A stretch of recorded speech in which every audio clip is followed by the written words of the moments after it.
స్తోత్రం కలుగుతాడు. హల్లెలూయా. ఉదయం 5 గంటలకు లేచాను ఇక్కడ రావడానికి. 5 గంటలకు లేచి రెడీ అయ్యి కరెక్ట్గా శాలెం అని చెప్పాడంటే 9:30 కల్లా 9 ఇక్కడ ఉండాలన్నాడు. 9:15 లేట్కి వచ్చాను. చూస్తే ఎవరు లేరు. మాస్టర్ గారు ఉంటారు పెద్దలు, మీరు లాస్ట్లో మాట్లాడంటారు. నా సాయంత్రం ఇంకో మీటింగ్ ఉంది. మీరు మళ్ళీ విజయవాడ నుంచి వేరే ప్రాంతానికి పరిగెట్టాం. క్షమించండి దయచేసి. హల్లెలూయా. ప్రభువైన యేసుక్రీస్తు వారి నామములో కూడి వచ్చినటువంటి మీ అందరికీ వందనాలు తెలియజేస్తున్నాను. ప్రత్యేకంగా దేవుని యొక్క సేవకులు చాలా మంది వచ్చారు. విశ్వాసుల కంటే సేవకులు ఎక్కువ ఉన్నారు. ఈ సేవకులందరికీ ప్రభు పేరున వందనాలు తెలియజేస్తున్నారు. నాకంటే సీనియర్ దైవజనులు చాలా మంది ఉన్నారు. దేవుడు ఎవరికి ఇచ్చినటువంటి తలంతో వారిని వాడుకుంటున్నారు. దాన్ని బట్టి నేను ప్రభువుని స్తుతిస్తున్నాను. వాక్య భాగాలు ఇందాకైనా మందిరం గురించి చెప్పాడు. దేవుడి మందిరాన్ని మహిమతో నింపుతాడు. దేవుడి మందిరంలోకి వచ్చే వారిని దేవుడు ఆశీర్వదిస్తాడు. ఇక్కడ ఇది మామూలు కట్టడం కాదు, లేదా మామూలు ఇల్లు కాదు. దేవుని యొక్క సేవకుల చేత, అభిషేకులైనటువంటి దైవజనుల చేత ఏర్పాటు చేయబడి దేవుని చిత్తానుసారంగా జీవించడానికి తమ జీవితాలను సమర్పించుకొని దేవుని యొక్క వాక్యాన్ని ప్రకటించడానికి త్యాగభరితమైనటువంటి సేవలో కొనసాగుతున్న అనేక మంది దైవజనులైన మా అందరి చేత దీన్ని దేవుడు ప్రతిష్ఠించాడు. దేవునికి స్తోత్రం కలుగుతాడు. హల్లెలూయా. చాలా మంది బ్రతకడానికి, లోకంలో బ్రతకడానికి రకరకాల వ్యాపకాలు, రకరకాల పరిస్థితులు కల్పించుకొని ఉద్యోగాల్లోనూ వ్యాపారాల్లోనూ స్థిరపడి రకరకాలుగా జీవిస్తుంటారు. కానీ దేవుని సేవకుడు అనబడేవాడు దేవుని యొక్క చిత్తానుసారంగా జీవించడానికి కూడుకున్నప్పుడు ఇలాంటి మందిరాలను దేవుని చేత ఆయన ఏర్పాటు చేసినప్పుడు ఆ సేవకుని యొక్క గుణాన్ని దేవుడు చూస్తాడు. దేవుడికి స్తోత్రం కలుగుతాడు.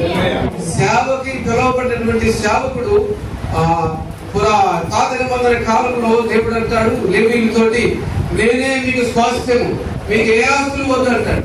హల్లెలూయా. దేవుడు ఏమంటాడంటే సేవకులు చాలా మంది వచ్చారు కాబట్టి నా యొక్క విజన్ ఏంటంటే, నా యొక్క దర్శనం, నేను అనేక రాష్ట్రాల్లో దేవుని యొక్క సేవకులను తరబిదిస్తూ కాన్ఫరెన్స్లు పెడుతూ రాష్ట్రాల్లో అనేక కనిపిస్తూ నేను తిరుగుతున్నాను. నా విజన్ ఏంటంటే సేవకులు పిలువబడిన వారు అనేకులు, ఏర్పరచబడిన వారు కొందరు. యేసు ప్రభు వారు ఈ లోకంలో జీవించి ఉన్నప్పుడు ఆయనతో పాటు ఉన్న శిష్యులందరూ కూడా ఆయనతో పాటు ఉన్నారు. ఆయన చేసిన అద్భుతాల్లో పాల్గొన్నారు. ఆయనతో పాటు భోజనం చేశారు. ఆయన చేసిన ప్రతి కార్యక్రమం కూడా వాళ్ళు పాలు పంచుకున్నారు. అద్భుతాలు కూడా చేశారు ఆయనతో పాటు. ఆయన చనిపోగానే ఎవరి దారిన వాడు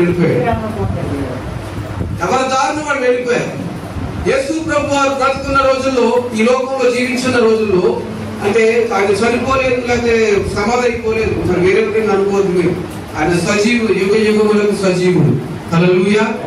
అది ఈ లోకంలో ఉన్న రోజుల్లో యేసు ప్రభు శిష్యులతో చెప్పాడు, కొంతసేపు ప్రార్థన చేయండి, నేను కొండకి వెళ్తున్నాను, వెనక మీరు ప్రార్థన చేయండి. నిద్రపోయారు వాడు. అయినా దేవుడు వాళ్ళని ప్రేమించాడు. హల్లెలూయా. నేను ప్రార్థన చేయమని ఏం చేశారు వాళ్ళు? నిద్రపోయారు. అయినా దేవుడు వాళ్ళని ప్రేమించాడు. ఈ రోజున ప్రార్థన చేయమంటే ఎంతమంది ఉదయాన్నే 5 గంటలకు లేచి ప్రార్థన చేస్తున్నారు? ఈ రోజు ఉదయాన్నే 5 గంటలకు లేచి ప్రార్థన చేసే వాళ్ళు ఎంతమంది ఉన్నారు మన మధ్యలో? సేవకులమైన మనమైనా కానీ, విశ్వాసులైనా కానీ, ఎవరైనా కానీ ఉదయాన్నే వేకువజామునే లేచి మొరపెట్టే వాళ్ళు ఎంతమంది? దేవుని చిత్తానుసారంగా జీవించడానికి తీర్మానం చేసుకుని దేవుని చేత ఏర్పరచబడిన నీవు దేవుని యొక్క ఆత్మ యొక్క చూపు సంగతులను వింటున్నావు. ఆత్మ చూపు సంగతులు ఎవరు వినాలి? చెవులు గలవాడు. ఏ చెవులు గలవాడు? ప్రతి వాడికి చెవులు ఉంది, కళ్ళు ఉంది. ఆత్మ సంబంధమైన చెవులు కలిగిన వాడు, ఆత్మ చేత అభిషేకించబడిన వాడు, పరిశుద్ధాత్మ చేత ప్రతిష్ఠించబడిన వాడు. యేసు ప్రభు వారితో తిరిగి యేసు ప్రభు వారు అరబులో వెళ్ళిపోగానే ఎవరి ద్వారా పోయి పేతురు గారు చేపలు పట్టుకోవడానికి పోయారు, ఒకరు వాళ్ళు పనులు తీసుకోవడానికి పోయారు.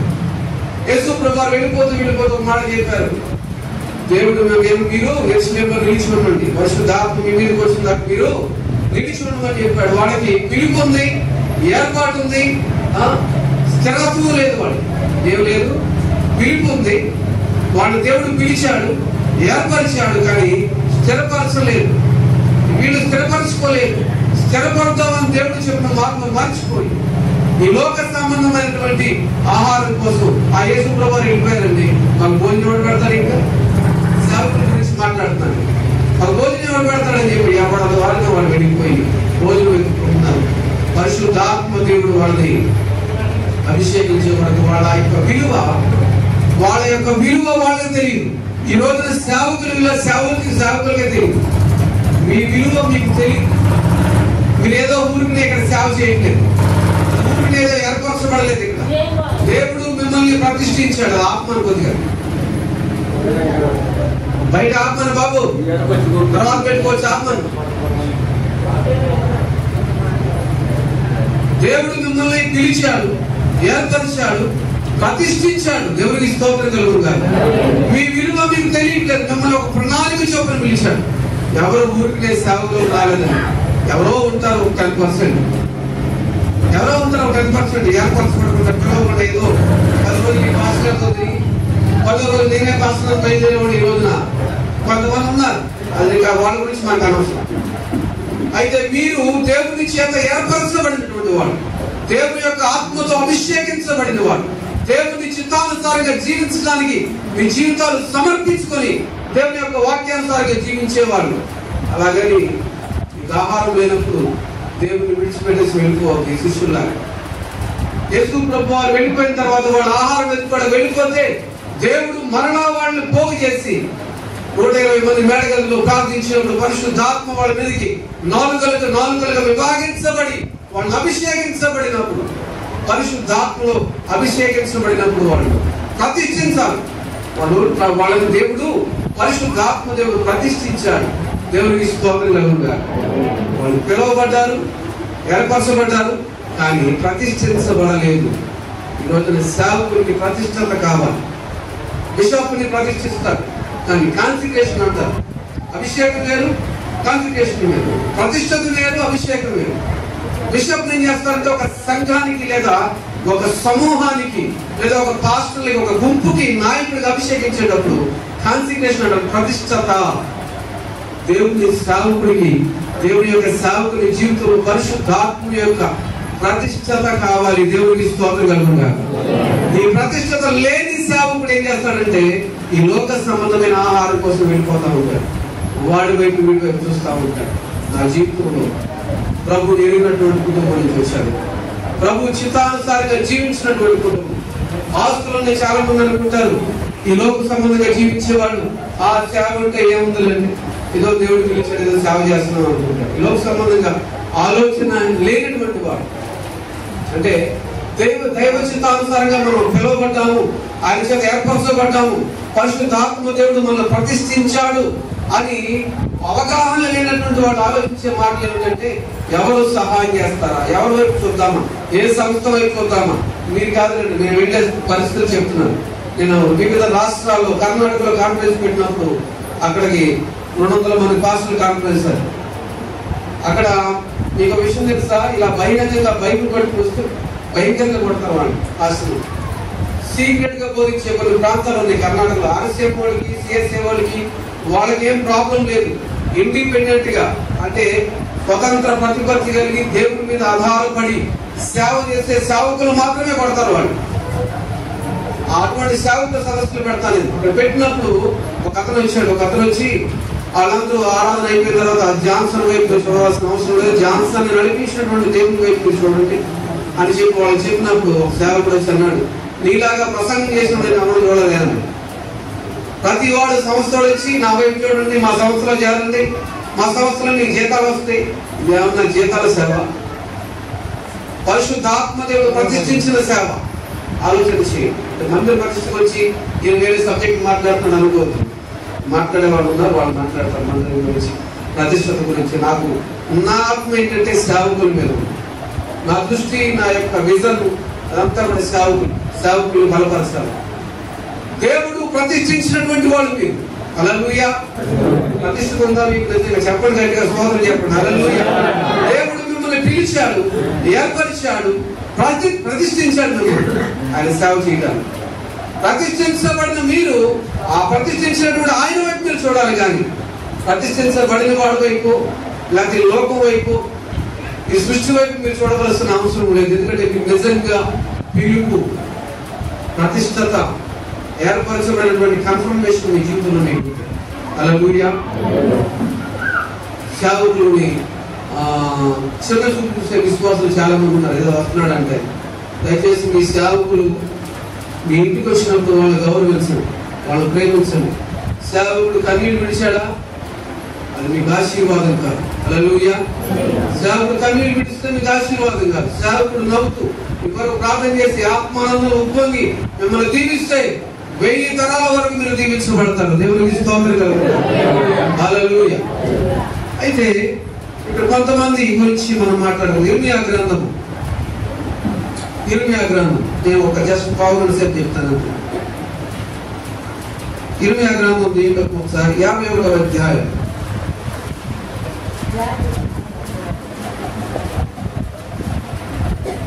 మాటలు చదవండి దయచేసి.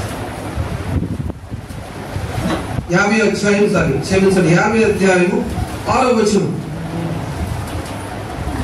నా ప్రజలు త్రోవ తప్పిన గొర్రెలుగా ఉన్నారు. వారి కాపరులు కొండ మీదకి వారిని తొలగిపోయి వారి త్రోవ తప్పించిరి. జనులు కొండ కొండకు వెళ్ళుచు తాము దిగవలసిన చోటు మర్చిపోయి కనుగొనే వారందరూ వారిని భక్షించు వచ్చిరి. ఎవరు కనుగొన్నారు? వాళ్ళు ఎవరు కనుగొన్నారు? కాపరులు అంట. ఏ కాపరులు? ఎటువంటి కాపరులు తయారయ్యారు ఈ రోజున? ఎటువంటి సంఘాలు తయారవుతున్నాయి? ఎటువంటి బోధలు మన మధ్యలోకి వస్తున్నాయి? బైబిల్కి సంబంధించిన బోధల, గురు బోధల, రకరకాల బోధలు బోధిస్తూ రకరకాలుగా కొన్ని సంస్థలు స్థాపిస్తూ కొంతమంది మిస్గైడ్ చేస్తూ దేవుని యొక్క సంఘాన్ని చెరిపి వేస్తూ నిజంగా సేవ చేసే సేవకుడు సూటిగా వాక్యాన్ని పట్టించినప్పుడు ఆ సంఘంలో ఉన్న కొంతమంది ఇంకొక పక్కన దొంగ బోధకుడు ఏం చేస్తుంటే మేము పట్టుకుని పోయి ఈ సేవకుడు మిమ్మల్ని ఎప్పుడు తిడతా ఉంటాడు, మిమ్మల్ని ఎప్పుడు ప్రార్థన చేయమంటాడు, మిమ్మల్ని ఎప్పుడు ఎలా ఉండమంటాడు, అలా ఉండమంటాడు. ఇవన్నీ కాదు. ఇదిగో లోకం, ఈ లోకంలో ప్రకారంగా మనం జీవించొచ్చిన బైబిల్లో కొన్ని వాళ్ళకి తెలియనటువంటి వాక్యాల్ని ఉదాహరణగా చూపిస్తూ ఆవా ఏం చూస్తుంది ఏర్పడుతుంది, ఇలా కళ్ళకు రమ్యమైనదిగా వివేకమిచ్చుదానిగా ఉన్నట్టు చూపించాడు కదా. అలా చూపిస్తాడు కొంతమంది సేవకులు. జనులు కొండకు వెళ్ళచ్చు. ఒకడంటాడు కర్చీలు కొనమంటాడు, ఒకడంటాడు నూనె కొనుక్కోమంటాడు. నూనె రాజు ప్రార్థన చేయమని ఉంది బైబిల్లో. దుర్బోధులు ఎన్నో వచ్చినాయి. కర్చీలు కొనుక్కోండి. కర్చీలు ఒకటి అంటాడు. నేను వెళ్ళి చూశాను స్వయంగా. అసలు వీడు ఏం చేస్తాడు? సామాన్యమైన మానవుడిగా ఎక్కడ కూర్చోను. నేను పేరు చెప్పను.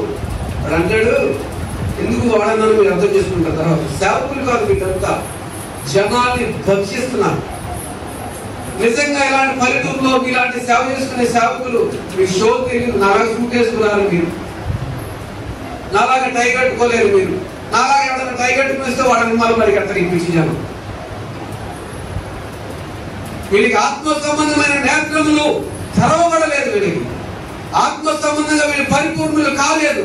ఆత్మ సంబంధమైన బోధ చేసే సేవకుడి రోజున లేడు.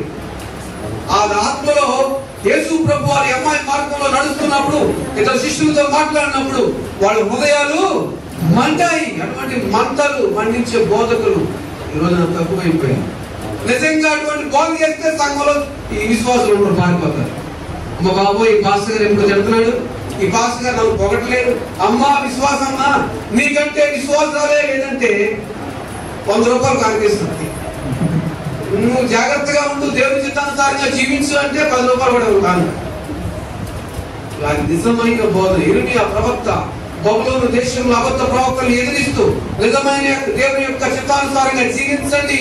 ఈ లోకంలో ఈ బబులోను దేశం మనది కాదు. ఇక్కడ మీరు స్థిరపడద్దు, ఇక్కడ బిల్డింగ్లు కట్టుకోవద్దు, ద్రాక్ష తోటలు నాటుకోవద్దు, అన్యులతో సాంగత్యం చేయొద్దు, అన్యుల్ని పెళ్లి చేసుకోవద్దు అని బోధిస్తా ఉంటే ఇర్మియా ప్రవక్తను తీసుకుని గుర్తులో పడేశారు ఇశ్రాయేలు ప్రజలు.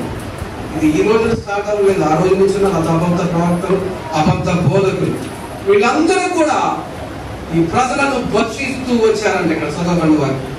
వీళ్ళందరూ ఈ ప్రజలను భక్షిస్తున్నారు. ఏం చేశాడు తెలుసా? నా మీటింగ్ లో అక్కడికి వచ్చి అంటాడు, రే సీడీ పెట్టాడు అంటాడు. వాళ్ళ దగ్గర కుర్రాడు, ఈ సీడీలో అభిషేకం ఉంది, ఈ సీడీతో నేను అభిషేకిస్తానే అంటున్నాడు. అని పడిపోతున్నాడు.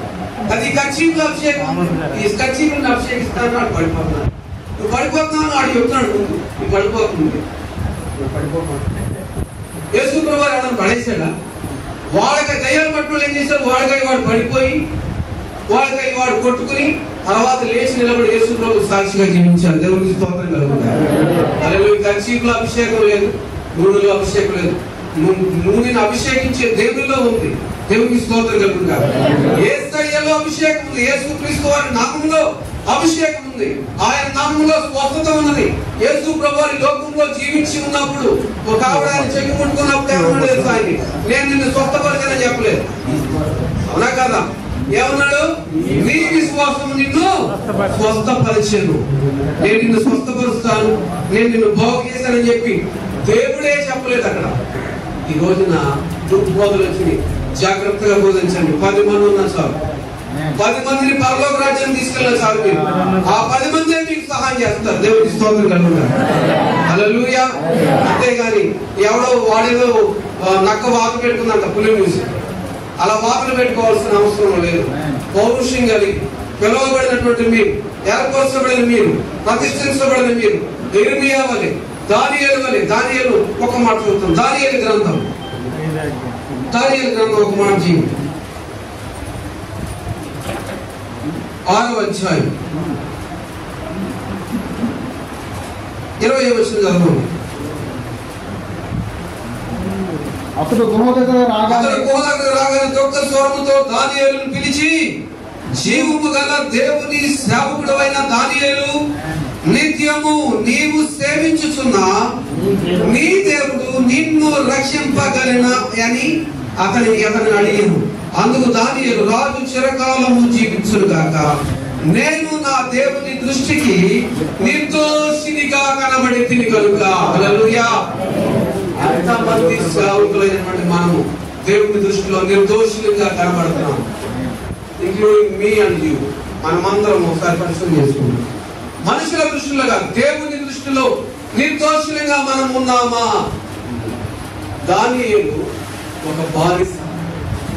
దానియేలు ఆ రాజ్యానికి బానిసగా తీసుకుని రాబడ్డాడు. దానియేలు రాజు యొక్క ఆహారం తినమని చెప్పి, రాజు యొక్క ఆహారం పెట్టమని ఆజ్ఞ బయలుదేరింది. బయలుదేరుతా దానియేలు అన్నాడు, మాకు మీ ఆహారం వద్దు. ఆహారం చేత కూడా తాను అపవిత్ర పరుచుకోకూడదని దానియేలు తీర్మానం చేసుకున్నాడు. దేవునికి స్తోత్రం. ఇంకా మనం డీప్ గా వెళితే, ఒక పూట కూటి కోసం శ్రేష్టత్వాన్ని నమ్ముకున్నటువంటి ఏసావు లాంటి భ్రష్టమైన మనసు మీలో ఎవరికైనా కలుగునేమో అని మిమ్మల్ని మీరు జాగ్రత్తగా చూసుకోండి. ఏసావు లాంటి భ్రష్టమైన మనసు మనకు కలగకుండా, దానియేలులాగా ఆహారం కోసం మనము అపవిత్రపరచుకోకుండా, లోక సంబంధమైన ఆహారము దేవుడు నిన్ను సేవకు పిలిచినప్పుడు నీకు తప్పకుండా దయచేస్తాడు. నీకు లోటు చేయడు. ఆ జీవితంలో తెలుసా, నీకన్నా అక్క, తమ్ముడు, చెల్లెలు, అన్నా అందరూ ఉన్నారు, నాకెవరూ లేరు. పైన దేవుడికి ఎవరు లేరు. నా వాడు నన్ను నడి రోడ్డు మీద వదిలేసినప్పుడు, నడి రోడ్డు మీద చీకిపోయినటువంటి చొక్కా చీకిపోయిన లుంగితో నిలబడ్డాను. యేసు ప్రభువుని నమ్ముకున్నావు, నువ్వు ఆ పనికి మన దేవుడు నమ్ముకున్నావు, తక్కువ చేస్తున్న దేవుడు అని చెప్పి వదిలేసినప్పుడు ఏమీ లేదు నా దగ్గర. చేతిలో బైబిల్ తప్ప నా దగ్గర ఏమీ లేదు. అనుకోవచ్చు ఈ రోజున చక్కగా స్టూడెంట్స్ కారులో వచ్చారని ఏదో ఉందనుకుని. ఈ రోజు వరకు కేవలం దేవుడు మీ కృప మీద ఆధారపడి వస్తున్నాను. దేవుడికి స్తోత్రం కలుగుతారు. నా జీవితంలో నాకు కావాల్సినవన్నీ ఉన్నాయి. చాలా మంది నుంచి ఆలోచన ఏంటంటే, బాబు బొమ్మ తర్వాత అంత దాహంగా ఎవరు లేరు ఇక్కడ. లాపండి వాక్యం నమ్మ ఫస్ట్. హల్లెలూయా, హల్లెలూయా. నా జీవితంలో సినిమా రంగంలో ఆర్ట్ డైరెక్టర్గా పనిచేసేవారు. రోజుకి 20,000 సంపాదించేవారు. మా బాబాయ్ ఆర్ట్ డైరెక్టర్స్. నాకు కావాల్సినవన్నీ ఉన్నాయి. పల్లెటూరులో పొలాలు ఉన్నాయి. సిటీస్లో మేము చెన్నైలో ఉండేవాళ్ళం ఫస్ట్లో, టీ నగర్లో. అది 1 లక్షల మీద బిజినెస్ అప్పట్లోనే. ఏం కావాలని ఇచ్చే 2 బాబాయిలు ఉన్నారు. 2 బాబాయిలు పిల్లలే నా దత్త తీసుకున్నారు. మా అమ్మగారి తమ్ముళ్ళు వాడు, నాన్నగారి తమ్ముళ్ళు వాడు నన్ను దత్త తీసుకున్నారు. నాకు కావాల్సిన మంది ఇచ్చేవాడు. 15 సంవత్సరాల క్రితం బైకులు లేవు. ఆ రోజు నా సైకిల్ ఉంటేనే గొప్ప.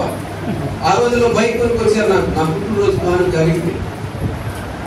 ఏది కావాలన్నా ఉన్నాయి. మనిషి జీవితంలో ఏది కావాలన్నా అది కోరుకుంటాడు, దేవుడు ఇస్తాడు తప్పకుండా. నాకేది చాలా మంది ఆలోచన చేసినట్టు, పల్లెటూరులో ఉన్నవాడు బాగా డబ్బులు 100 ఎకరాల పొలం ఉంది, 10 ట్రాక్టర్లు, ఒక 10 మంది భార్యలు నుండి హ్యాపీగా బ్రతికేసి అనుకుంటాడు. సిటీలో ఉన్నవాడు ఒక 100 కోట్ల బ్యాంక్ బ్యాలెన్స్ ఉండి ఒక బెంచ్ కార్, ఒక BMW కారు ఉంటే హ్యాపీగా బతికేసి అనుకుంటాడు. నేను కూడా అలాగే అనుకునేవాడిని. కానీ జీవితంలో పల్లెటూరులో పొలాలు ఉన్నాయి, నాకు ఆస్తులు ఉన్నాయి, మా వాళ్ళందరూ అంతా ఉంది, సమస్తం ఏం కొనలేం లేదు నా జీవితంలో. కానీ హృదయంలో నెమ్మది లేదు. ఆలోచన వచ్చింది నా 10th లో, ఎందుకు పుట్టాను, ఎందుకు బ్రతుకుతున్నాను, చనిపోతే ఎక్కడికి వెళ్తాను ఆలోచన వచ్చింది. ఆ ఆలోచనకి సమాధానం దొరకలేదు. మా ఇంటికి గణపతి సత్యనారాయణ స్వామికి వచ్చేవాడు. ఆయన్ని ప్రతి సంవత్సరం ఆయన పిలిచి ఆయన కాళ్ళు గడి నెత్తి మీద చదువుకుని మనిషికి 10,000 రూపాయలు కానిపించేవాడు. ఆయన 1,50,000 రూపాయలు ఇచ్చి పంపించేవాడు. ఆయన అడిగాను, ఎందుకు పుట్టాను, ఎందుకు బ్రతుకుతాను, చనిపోతే ఎక్కడికి వెళ్తాను అడిగినప్పుడు 10వ తరగతిలో అడిగాను, 10th క్లాస్లో. ఆయన అన్నాడు అవతల పోరా అన్నాడు, సమాధానం చెప్పలేదు. తర్వాత ఇంటర్మీడియట్లో అడిగాను, అదే మాట అన్నాడు. డిగ్రీలో గట్టిగా పట్టుకున్నా, సమాధానం చెప్తాను చెప్పం ముసలోడా, గడ్డ పీకేస్తాను నేను. మంచి రాడికల్ లేదు, ఎంత పవర్ఫుల్ గా దేవుడి సేవలు ఎంత ఖచ్చితంగా ఉన్నాను. అప్పుడు కూడా అలాగేవాడు. నాకు ఏదైనా డౌట్ వస్తే తీరేదాకా వదిలిపెట్టేవాడు కదా అని అడిగితే ఆయన అన్నాడు, వీడేంటి కానీ పిచ్చి పడుతుందా, మా బాబాయ్ పిచ్చి పడి కానీ పిచ్చి పడితే ఎలాంటి ప్రశ్నలు వేస్తున్నాడు, చచ్చిపోతే ఎక్కడికి వెళ్తాను అడుగుతాడు, చచ్చిపోతానే ఏంటి, దానికి వీడికి డబ్బు లేదంటే వాడే రోజుకి 20,000 సంపాదిస్తున్నాడండి, వాడి దగ్గర డబ్బు లేకపోవడం ఏంటి, మా ఆస్తి అంతా వాడేది కదా అన్నాడు. ఫిలింనగర్ రోడ్ నెంబర్ 7 జూబ్లీస్ ఫలితాలు రవి ఇంటికి అవతల నీళ్ళు మాయి స్టిల్ ఇప్పటికే ఉంటాయి కదా, ఉన్నాయి. డబ్బు కోసం లేకపోతే దేనికోసమో మనం సేవ చేయవలసిన అవసరం లేదు. కృపాక్షేమములు నా వెంట వచ్చును అన్నాడు దావీదు.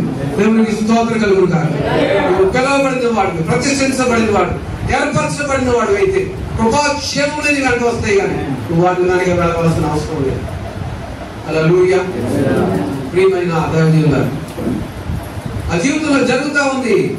ఎటువంటి చెడు అలవాట్లు లేవు. అప్పుడు అన్నాడు, ఆ మంచి పనులు చేస్తే స్వర్గానికి వెళ్తాం, చెడ్డ పనులు చేస్తే యమలోకానికి పోతామండి, మాకు తెలియదు అంటారు అన్నాడు.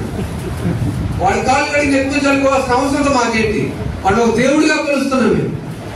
అయితే అలాగే జీవిస్తున్నప్పుడు ఒక రోజు నన్ను రాత్రులు పడుకుంటే నిద్ర పడటం లేదు, ఈ వేదన ఎక్కువైపోయింది నా హృదయంలో. గబగబా చెప్తున్నా, దయచేసి అర్థం చేసుకున్నా, వెనకాల సహోదరులు ఉన్నారు కదా. వేదన ఎక్కువైపోయి ఏం చేయాలి అర్థం కాకపోతే ఒకరోజు నా ఫ్రెండ్ అన్నాడు, నిద్ర పట్టలేదు రాత్రి పూట అంటే, బాల్ పీళ్ళు బాగా తాగుదాం, నిద్ర పడతాడు. నేనన్నాను సరే వెళ్ళాం, బాల్ పీళ్ళం ఫుల్గా తాగాం, వచ్చి పడుకున్నాం. పడుకున్న తర్వాత మన నిద్ర పట్టిన మర్యాద అదే ఆలోచన, సేమ్ ఆలోచన, సమాధానం దొరకలేదు. సినిమా ఫీల్డ్లో డ్రగ్స్ ఈ రోజు మీరు చూస్తున్నారు. నేను నా చిన్నతనంలో డ్రగ్స్ సేవించాను. 15 సంవత్సరాల క్రితమే, 18 సంవత్సరాలు, ప్రభుత్వం నమ్ముకుని 13 సంవత్సరాలు అయింది. దాదాపుగా 18 సంవత్సరాల క్రితం నేను డ్రగ్స్ సేవించాను. అవన్నీ కూడా నా జీవితంలో ప్రభావం చూపి ఇంత లాగుండేవాడిని. ఈ బాడీ ఇంత లాగుండేవాడు, ఎవడా నన్ను చూస్తే పండుగడా రంగుడని దేవుని కృపను బట్టి ఈ బాడీ ఇచ్చాడు దేవుడు. హల్లెలూయా. అయితే ఆ డ్రగ్స్ అన్నింటికి అలవాటు పడిపోయి గంజాయి, చరస్సు, అఫీము, ఎక్కడో బాంబే నుంచి డ్రగ్స్ తెప్పించుకుని తాగేవాడు. ఎన్ని చేసినా మనిషి అంత రాలేదు. చనిపోదామని చెప్పి సికింద్రాబాద్ లో, హైదరాబాద్ నుంచి చెన్నై షిఫ్ట్ అయిన తర్వాత సినిమా వీడు చెన్నైలో నుంచి వచ్చిన తర్వాత Secunderabad metre gauge railway line ఉంటుంది. అక్కడ రైల్వే ట్రాక్ మీద పుడుకు చచ్చిపోదాం వెళ్ళి పుడుతున్నాడు. 15 సార్లు చేసిన చచ్చిపోదాం వెళ్ళి పడుకునేవాడిని. వాళ్ళు పడుకునే తర్వాత చచ్చిపోతే ఎక్కడికి వెళ్తాం తీసుకుని చచ్చిపోదాం మళ్ళీ వచ్చేవాడు. ఆ శ్మశానం దగ్గర కాపులో ఉన్నాడు, దిశేడు శ్మశానం ఉండదు అక్కడ. వాడు 15 సార్లు అడిగాడు, బాబు నువ్వు ఎందుకు ఇక్కడ కాలు అవుతున్నా, కారు వేసుకునే వెళ్ళిపోయాడు. ఎంత తాగినా సరే నా కారు డ్రైవ్ నేనే చేసుకున్నాడు. నేను తాగానని కూడా ఎవరికి తెలియదు. పక్కన తాగిపోతున్నాడు, రోడ్డు మీద చూస్తున్నాడు, అలాంటి నేను తాగినటువంటి డ్రగ్స్ కానీ సేవించిన డ్రగ్స్ కానీ నా మనసులో ఉన్న ప్రశ్నలకు సమాధానం ఇవ్వలేకపోయింది. వాడు అడిగితే అన్నాను చనిపోదామని అంటాడే, మరి ఎందుకు తిరిగి వస్తున్నావు అంటే, చనిపోతే ఎక్కడికి వెళతానో తెలుసుకుని చచ్చిపోదాం మళ్ళీ వస్తున్నాను. వాడు స్పెషల్లో కాకపోతే క్రైస్తవుడే కదా, వాడు ఏం చేయాలి, నాకు యేసు ప్రభు నమ్ముకొని చెప్పాలి. వాళ్ళు చెప్పలేదు, చచ్చిపోన్నాడు నన్ను పై. అలాంటి క్రైస్తవులు ఉన్నారు, నామకార్థం క్రైస్తవులు. జాగ్రత్తగా ఉన్నారు. యేసయ్య గురించి చెప్పండి, యేసు ప్రభు నమ్ముకో, ఆయనకి సహాయం చేస్తానని చెప్పండి. ఒక్క మాట చాలు. బైబిల్ తెలియకర్లా, పేపర్ తెరవకర్లా, ప్రార్థన చేయకర్లా, గట్టిగా యేసు ప్రభు నమ్ముకో, ఆయన్ని సహాయం చేస్తారని చెప్పండి.